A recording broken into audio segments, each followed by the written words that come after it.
after that, I think the last person will be Jason, okay?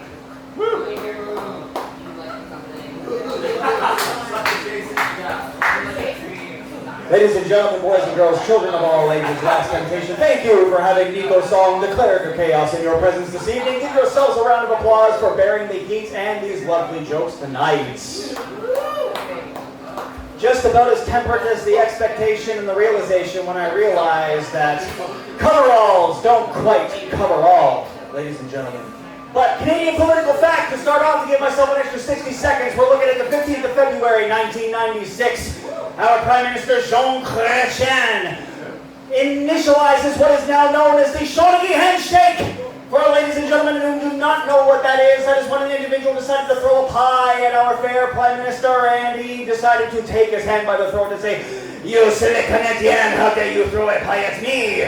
You shall not get away with everything that you are putting forth upon the provincial federation.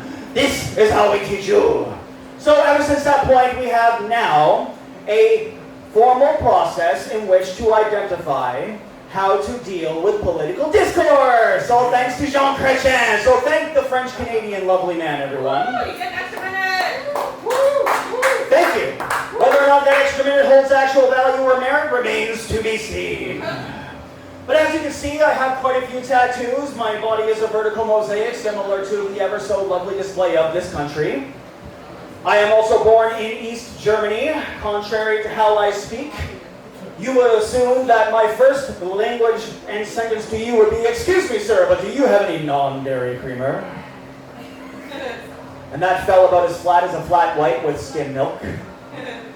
But given the nature of the circumstances, I do have a lot of tattoos, and as a lot of you know, there are a lot of people who get tattoos for different reasons. There are sentimental values, there are physical reasons, there are mental reasons, and there are emotional reasons.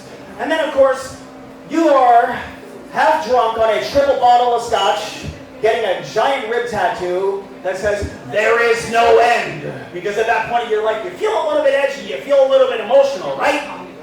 You're starting to feel like, yeah, this is a great idea to put on my body. Whenever I'm laying a certain way, people are going to have to look. And then you realize that it's at that point that you probably should have had it done both ways. But when you're in a tattoo parlor, there are a litany of individuals in whom you can come across. There is the lovely old man in whom is approximately 76 years old and is on his 100th tattoo, and he's telling you the story. "My son, back when I was in the war, there were times where I thought I would not make it out of the trenches alive.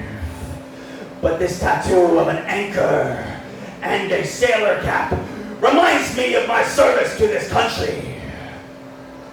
And then you have some bitch-ass 19-year-old who's getting a picture of a brick of cheese all because he likes cheese. He tries to tell you how much it means to him, and I'm like, "But boy, that story has a lot of fucking holes in it. You might want to work on your delivery there, especially if you're crying with each and every single insertion of the needle." Wow, that fell about as flat as Coca-Cola after 6 hours in the sun. Lindsey Graham died last week, ladies and gentlemen. Let's give ourselves a round of applause for the death of an absolutely evil person. And of course, we try to make a habit and a trend over not glorifying death, not glorifying the end of a Republican individual in whom is chastised, but also idealized as an individual in whom helped America become what it is today. Well, I tell you, people in South Carolina don't take too kindly to folks that remain in the closet and tell people to die.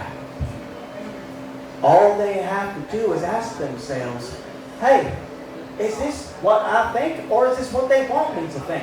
And then, lo and behold, this man decides to betray all of his proverbial values and fly over to the Ukraine, and immediately upon the bombing of said facility, this man is now pronounced dead. And what happens in the United States Senate?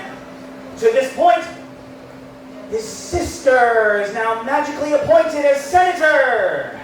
How is this a possibility, ladies and gentlemen? That is literally the equivalent of if an MPP in Ontario were to pass away, and they were to be given their grace, and their cousin were to be given the opportunity to stand on their own platform. But the reality is if they're riding TTC, that platform's going to ride them straight onto the tracks.